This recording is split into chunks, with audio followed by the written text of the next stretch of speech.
بسم الله الرحمن الرحیم. سلام، وقت شما دوستان نهایت عزیز بخیر باشه. انشالله خوب و صحتمند باشین. باز هم خوش آمدین به کانال خودتان، یعنی تک پرو که تک پرو شما و در خدمت شما، و خوش آمدین به سلسله جلسات ما به ادامه، که اشتباه نکنم جلسه چهارم ما به ادامه از پلیلیست زیرو تو هیروی ما دوستان عزیز. و در این جلسه انشاءالله قرار است که ما شما بالای مانیتورهای کامپیوتر بحث داشته باشیم که مانیتورها چی است، از جمله کدام دیوایس ها، چند نوع ما شما مانیتور داریم. انشاءالله بالا از این ما شما یک میپردازیم. قبل از اینکه دوستان عزیز درس ما شما آغاز کنیم، فراموش نشه که کانالتان لایک، سابسکرایب و با دوستان تا شریک بسازین تا باشد که از موارد جدیدی که ما روزانه اپلود میکنیم انشاءالله آگاهی حاصل نماییم. به نام خداوند بخشاینده و دادگر که انسان را آفرید و او را اشرف مخلوقات ساخت تا بیاموزد و به دیگران بیاموزد. خب میایم دوستان عزیز. عنوان یا کانال ما دوستان عزیز چی است؟ تک پرو است و هدف ما کلی ما چی است که زیرو تو هیرو باشه، یعنی از مبدا الی پیشرفته بتونیم که ما شما همین موارد خدمت شما چی کنیم دوستان عزیز، یک تقدیم کنیم. و قرار است مواردی که امروز ما شما بالا از بعض داشته باشیم چی از دوستان عزیز؟ مانیتور and its types است، یعنی مانیتور و انواع یا تایپ ها یا بخش های یا اشکال یا انواع و اقسام چی رو ما شما به بس خواهیم گرفت؟ مانیتور دوستان عزیز. میریم پیش. در نخست میم بالا از این بحث میکنیم که خود مانیتور دوستان عزیز چی است. اول یک اینترودکشن می داشته باشید. قسمت شما در تصویر میبینید دوستان عزیز به نام چی یاد میکنن؟ مانیتور میگن. مانیتور اگر ما شما بگویم از جمله یک اوتپوت دیوایس است. اوتپوت دیوایس چی است؟ یعنی چیزی را به ما شما چی کنه دوستان عزیز؟ معلومات یا انفورمیشن یا دیتا را به ما شما اوت کنه یا خارج کنه و در نهایت به ما شما نشان بده. مثل فرض مثال همین سلاید ما شما که است. طبعا زمان کدام وسایل خروجی نباشه ما شما میتونیم ببینیم که اینترودکشن مانیتور ها یا فرضاً در بک‌گراند که لوگوی تک پروسی را میتونیم ما شما دیده، یا آیا فرضاً این پنل که در این قسمت به خاطر نشانی کردن یا شو کردن بهتر موضوع با شما آیا ایمیل میتونیم ما شما داشته باشیم؟ نه خیر. بنابراین در این قسمت هم برای شما ما تذکر دادیم دوستان عزیز که کامپیوتر مانیتور چی از جمله اوتپوت دیوایس هاست که دیسپلی میکنه چی را دوستان عزیز؟ همو سیگنال ها را که به صورت چی؟ به صورت تصویر و متن چی باشه دوستان عزیز؟ مشاهده شود یا روی صفحه نمایش داده شد. تو عبارت از چی از دوستان عزیز؟ عبارت از مانیتور، روی چی؟ صفحه یا اسکرین. و دیگر دوستان عزیز چی است؟ محبوب ترین تولید کنندگان یا تولید کننده های LCD و TFT که بعدا با شما بالا از این بحث می داشته باشیم کدام است؟ عبارت از دوستان عزیز حتما شما هر مانیتور یا امو تلویزیونی که دارین در پایینش لوگو یا فرضاً نام امو کمپانی می باشه. محبوب ترین تولید کنندگان LCD و TFT کدام کمپانی هست؟ از جمله ایسر از دوستان عزیز، اپل است که فوق العاده است، ویوسونیک است، خود سونیز دوستان عزیز بسیار تولیدات خوبی داره، شارپ است، LG دوستان عزیز، فلیپس است، بینگ است، HP بسیار است و سامسونگ از جمله تولید کنندگان بیشتر LCD و TFT در بازار کار یا در دنیا می باشه. خب میایم دوستان عزیز سال ما شما بالا چی بس می داشته باشیم؟ بالای تایپ های مانیتور. تایپ های مانیتور دوستان عزیز سه نوع تایپ ما شما داریم که در نخست به مونوکروم داریم. مونوکروم به معنی یعنی تک رنگ باشه. این که تک رنگ چی است کدام خصوصیت داره انشالله بعدا ما شما بالاش صحبت میکنیم. این که شما دوستان عزیز مشاهده میکنه از جمله مانیتور است که توسط کمپانی IBM، توسط کمپانی کی؟ توسط کمپانی IBM دوستان عزیز، International Business Management ساخته شد و این در دهه دوستان عزیز چی آماده شد؟ در دهه 80 در کنان در دهه 80 که انفجار از تکنولوژی در همین سال آغاز شد دوستان عزیز. خب مونوکروم قسم که شما دوستان عزیز در تصویری میبینید، شما حتما در اوایل کامپیوترهایی که داشتین مانیتورها حتما از این شما استفاده کردین. ایره به نام مونوکروم میگه. مونوکروم یعنی همون مانیتورها یا تایپ های مانیتورهایی است که تک رنگ باشد. گفتم مواردش بخیر بعدا میخوانیم. مورد بعدی ما دوستان عزیز یا تایپ دوم ما چی است؟ گری اسکیل است. گری اسکیل یعنی خاکستری است. میبینید در قسمت در تصویر فرضاً در بخش طبابت این گری اسکیل چی است؟ این را مثال ما شما مفصل در اسلاید بعدی یک به یک میخوانیم. فقط شما شکلش ببینید که تصویر به کدام کیفیت است. و سوم چی داریم دوستان عزیز ما شما در قسمت ها میبینید از جمله خود گری اسکیل دوستان عزیز. خود چی است؟ گری اسکیل. دیگه چی داریم دوستان عزیز؟ کالر داریم. کالر یعنی رنگ، یا اگر ما شما به اصطلاح عامیانه بگوییم تلویزیون های رنگه میتونیم به این ما شما بگوییم. در قسمت میبینید دوستان عزیز رنگه یعنی امروزه که ما شما استفاده میکنیم. اما LCD UHD دوستان عزیز ما شما جمله تلویزیون ها یا LCD هایی که یا مانیتور هایی که امروزه ما شما در خانه یا فرضاً با استفاده از کامپیوترهای خود داریم. فرض میکنیم این کامپیوترهای آل ان وان باشن، کیفیت خیلی خوب، رزولوشن فوق العاده که امروزه ما شما هر یک ما از این طبعا دارا هستیم یا ازش استفاده میکنیم. خب بریم الان انشاءالله ما شما یک به یک هر کدوم شب به بس میگیریم. مونوکروم دوستان عزیز تک رنگ است، یعنی از جمله همون نمایشگرها یا دیسپلی است که تک رنگ باشه. دو رنگ را نمایش میده. چند رنگ دوستان عزیز؟ این دو رنگ به ما شما نشان میده که یکیش در پس زمینه یا برای همون نمایش دادن پس زمینه یا بک‌گراند که میگه دوستان عزیز معنای فارسیش پس زمینه است. و دیگر به خاطر ترکیب رنگ های پیش زمینه یا میتونیم ما شما فورگراند بگوییم دوستان عزیز. چی میشه؟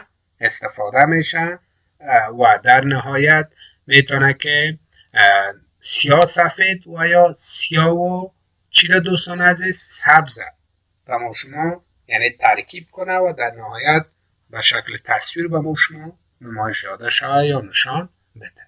این عبارت از چی است؟ عبارت از مونوکروم است. مونوکروم چی است دوستان؟ تک رنگ است که دو رنگ یا ترکیب دو رنگ در دیسپلی به ما شما استفاده میشه که در نهایت تصویر به ما شما نمایش بده که یکی دوستان عزیز در بک‌گراند استفاده میشه و دیگری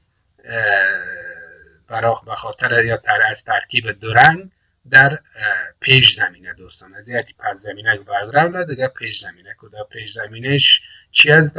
بلک اند وایت میتونه شه و یا میتونه که بلک اند گرین باشه. یعنی دو رنگ میتونه که تشخیص کنه در اون وقت در این تلویزیون ها که ما شما در سلاید قبلی شکلش را دیدیم که باز هم میتونیم در این ما شما مشاهده کنیم. دوستان عزیز چی است؟ مانیتورهای گری اسکیل است. گری اسکیل چی است؟ گری اسکیل دوستان عزیز مانیتورها فرضاً در مقیاس خاکستری بگوییم. این چی است؟ میتونه که نمایش سایه های مختلف رنگ خاکستری است یا داشته باشه. تیره چی میگن دوستان عزیز؟ گری اسکیل میگن. خاکستری یعنی شکل است میبینید در تصویر از سایه های شکل خاکستری دوستان عزیز دیسپلی را به وجود میاره. شید میبینید، شید یعنی مین چی دوستان عزیز؟ سایه های خاکستری یا رنگ های خاکستری را ما شما در این مانیتور بیشتر چی میکنیم؟ مشاهده میکنیم که هم از جمله مانیتورهایی بود که قبلا از چی میشه دوستان عزیز استفاده میشه. و آمدیم بالای موضوع اصلی خود که امروزه ما شما خوشبختانه در هر خانه و دفاتر و بخشای خود داریم کالر یا مانیتورهای رنگ است دوستان عزیز. مانیتورهای چی است؟ مانیتورهای رنگ است که بسیار بر ما شما خوب میگم کالر مانیتور can display the millions of color and they are also known as the RGB. میگم مانیتورهای رنگ دوستان عزیز از جمله نمایشگرهایی است که از میلیون ها رنگ ها چی شده دوستان عزیز تشکیل شده. میلیون ها رنگ ها که فرض یک تعدادش در فکر ما و شماست، تعدادش که از فکر ما بالاتر است در چی شده استفاده شده و ایره میتونیم به نام چی هم یاد کنه دوستان عزیز؟ RGB. Rش mean red, Gش green and Bش هم blue. این اصطلاح رنگ هایی است که در مانیتورها دوستان عزیز استفاده می شود. خب موضوع بعدی ما میگه the size of monitors range from the 14 to 20 inch. چی مانه دوستان عزیز؟ استاندارد سایز مانیتورهای ما و شما از 14 الی چند اینچ است؟ 20 اینچ است که امروزه حتی بیش از حد بالاتر شما آمده، ولی استانداردش که ما و شما میبینیم چی است؟ از 14 الی 20 اینچ میباشه. میبینید دوستان عزیز این 20 اینچ است و قبلش 14 اینچ. خب مورد بعدی ما و شما دوستان عزیز چی است؟ دوستان عزیز میگه امروزه معبودترین فناوری تصویربرداری که ما و شما داریم شامل کدام موارد است؟ در نخست ما و شما LCD داریم. چی داریم؟ LCD Liquid Crystal Display. این فول فرم چی است دوستان عزیز؟ LCD. LCD هم مطمئن هستیم با نامش هم ما و شما LCD آشنا هستیم. خب دومش چی داره میبینید دوستان عزیز در تصویر ایره چی میگن؟ LCD از کدام کمپانی است؟ و LG است یا LG است دوستان. دیگه CRT داریم که کامپیوترهایی است که قبل از LCD بود که در سابق ما شما هر خانه حتما از این ببخشین مانیتور یا تقریبا تلویزیون بگوییم داشت که کیفیت چی داشت؟ CRT داشت. CRT کاتود رید تیوب از دوستان عزیز. میبینید به این شکل وزن بیش از حد داشت. به این خاطر وزن بیش از حد داشت که اینا بتانه امو مشخصاتی که به اساس رنگ او زمان برشان مشخص کرده بود بتانه که به اساس شاها تصویر به ما شما چی کنه دوستان عزیز حب کنه و به این خاطر هم وزنش کلا بزرگتر بود وزمین بود و هم شیشهش یا مانیتور یا گلاس یا اسکرینش بزرگتر. دیگه ما شما TFT داریم. TFT از جمله کیفیت های تصویر است که امروزه در تلویزیون های یا مانیتور هایی که ما شما تماشا میکنن فوق العاده تن یعنی باریک است. 10 فیلم ترانزیستورز دوستان عزیز. از جمله نمایشگرهای است دوستان عزیز که از جمله یا فرضاً از سلول های زیاد دری استفاده شده دوستان عزیز، از رنگ های مختلف استفاده شده و از گازهای مختلف دری استفاده شده تا ای را به نور تبدیل کرده و بتونه به شما یک تصویر چی کنه ایجاد کنه که از سال 2014 به این طرف تلویزیون ها حال نمیاد دوستان عزیز یا این مانیتورها تولید نمیشه و کسانی که فرضاً از قبل در خانه‌شان هست حتما با این آشنا هستن که این خصوصیات دوستان عزیز میبینید در این بیشتر استفاده شده. سرویس کانوکشن الکترون امیتر دیسپلی. هدف ما شما دوستان عزیز در کل همیز که مانیتورها را ما شما بفهمیم و انواع مانیتورها چی است. همیش بهتر بر ما شما مهمتر است که باید ما شما بداریم. دیگه وکتور دیسپلی ها است. نمایش های شکل وکتوری، شکل گرافی، فرضاً کامپیوترهای کمی خصوصیات یا ببخشید مانیتورهای کمی خصوصیات داره میتونه که این طور اشکال یا این طور مشخصات نیز داشته باشه. دیگه ما شما دیجیتال ان انالوگ چیز داریم؟ کامباینیشن داریم دوستان عزیز که در تصویر ما شما خوبتر مشاهده کرده میتونیم که جمله دیجیتال کامباینیشن ها میتونیم فرضاً تلویزیون ها و فرضاً همچو ساعت ها را بگوییم فرضاً این مانیتور ها یا جمله چی است؟ دیجیتال است. میبینید دوستان اینا در مجموع مانیتورهایی است که در قدیم بود و اینا چی هستن؟ انالوگ هستن و ما شما دوستان عزیز امروزه انالوگ و دیجیتال اگر مقایسه کنیم به اساس نقطه ها به اساس پکسل ها میتونیم از دوستان عزیز ما شما تماشا پکسل فرضاً اگر یک تصویر یکی میگه تعریف کن مجموعی از پکسل ها که با هم یک جا میشه تصویر به شما چی میکنه دوستان عزیز نمایش میده بر اساس وضوح یا وضع همون نمایشگر دوستان عزیز یا فرزند زمان پاسخگویی کار کرد اینی رو میتونه فرق بین انالوگ که در سابق به این شکل نبود و دیجیتال ما شما بفهمیم و کمباینیشنشان هم هست. میریم به مورد بعدی خود. خب دوستان در این قسمت همو فشردهش اگه بتونیم ما شما بگوییم عملکرد در مانیتور میگه میتونیم ما شما با مو روشناییش فرزند با مو نسبت تصویرش در این قسمت دیگه همون نقطه ها یا پکسل هایی است دیگه به اساس مصرف انرژی دوستان عزیز دیگه زمان پاسخگوییش عمق رنگ یا که مقدار رنگی که در او چی شده دوستان عزیز استفاده شده میبینیم دات پیچ شکل گفتیم دوستان عزیز به اساس همون دیگه اندازه تصویری که قابل مشاهده است رو اگه ما شما بتانیم ببینیم به همین خاطر بنان ما شما میتونیم گفته که وزن نمایشگرهایی که تقریبا به ما شما نشان میدهد که پکسل ها چقدر منظم یا متراکم است اینی همون کارکرد یا عملکرد یک چی رو نشان میده به ما شما یک مانیتور نشان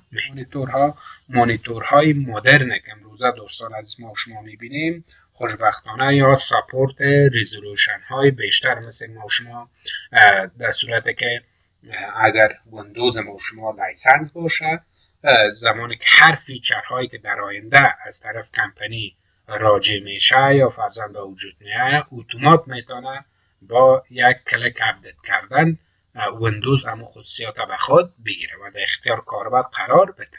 بنابراین به این شکل مانیتورهای مدرن امروزی که LCD و فرضاً کیفیت های TFT است که ما شما خواندیم اینا میتونه که چی کنه دوستان عزیز همون رزولوشن های متعدد یا مختلف هم میتونه که بر ما شما مالتیپل رزولوشن های متعدده که فرضاً از چند شروع از 800 در 600 فرضاً 1024 در 768 1280 در 600 فرضاً 1280 در 768 و 1280 در 800 و غیره دوستان عزیز اینا میتونه که چی کنن؟ سپورت کنن. و دیگه بیشتر مانیتورها چند بخشی از دوستان عزیز چی است؟ چند بخشی است که یعنی میتونن چند بخشی یعنی خود را با فریکانس سیگنال ها چی میکنه؟ تنظیم میکنه. خود را با چی؟ فریکانس ها و سیگنال ها تنظیم میکنه. و دیگه دوستان عزیز در این قسمت اگه بگویم امو مشکلات هام در این قسمت میبینیم میگه the common problems همون مشکلات هامه که فرضاً در تلویزیون ها بیشتر رایج میشه مشکلات که رایجه که ممکن است در دستگاه های نمایشگر یا همین مانیتورهای ایجاد شوند چی از دوستان عزیز عبارت از کدام موارد است میتونه که فرضاً در اول پکسل های مرده یعنی یک مشکلی که میتونه در مانیتورها ایجاد شد پکسل های مرده است دیگه استک است یعنی پکسل های جام کننده یا گیر کننده فرضاً از در یک جای هستیم همون سیگنال غیر ضروری را با خود میگیره دوستان عزیز و بعضا شما متوجه شده باشید در جریان عین بخصوصی در تلویزیون های سابقه بیشتر بود فرضاً یک موج زمانی که میگرفتی اتومات از یک موج دگام یک تصویر شبه ما شما نشان میداد یا پکسل های شب می آورد یعنی بند زمانی که میکرد به این شکل یک چیز اینی مشکلات میتونه در مانیتورها ایجاد شود دیگه همون پیشتر دو صفحه نمایش تار میشن بعضا زمانی که مشکلات پیدا میکنه خود این تصویر یا مانیتور تار مثل ما شما سیستم آمیانه ما میگن تلویزیون بسیار جر شده از ما شما اینه میره تار اینه میره که مشکلات که میتونه ظاهر شود در مانیتورها همیست دیگه سوختن همی پلازما رو پیشتر براتون گفتم و اشتباه این رنگ ها در مجموع نمیاد دوستان عزیز میتونه که مشکلات در قسمت یک مانیتور رو بر شما چی کنه؟ ایجاد مانیتورها یا LCD مانیتورها مورد اخیر ما شماست میگه مانیتورهای LCD در مقایسه با مانیتورهای CRT چی است؟ دارای وزن سبک. میبینید در این قسمت بر ما شما دوستان عزیز نمایش داده. میگه فرق LCD را اگه ما شما بگیریم با CRT چی است که ویتش بسیار سبک است، یعنی در مقایسه با CRT دارای وزن سبک و صفحه هستند و بیشتر در کجا؟ در دوستان عزیز در لپتاپ ها بیشتر، یا در دیوایس ها یا کامپیوترهایی که قابل حمل باشه این چی میشه؟ استفاده میشه. که اگر LCD را ما شما بیشتر هم گفتیم فول فرمش چی است؟ لیکوید کریستال دایود هم بهتونیم ما شما بگویم. و همچنان دوستان در لپتاپ ها گفتیم استفاده میشه و رایانه هایی که قابل چی است؟ حمل است و آنها را دوستان و اندازه از استانداردش بین 15 الی 21 اینچ می باشد. این موارد است که در مقایسه اگر ما شما LCD را با چی بگیریم؟ مانیتورها بگیریم، همون اندازه گلاس یا اسکرینش میتونند در بین 15 الی 21 اینچ باشه.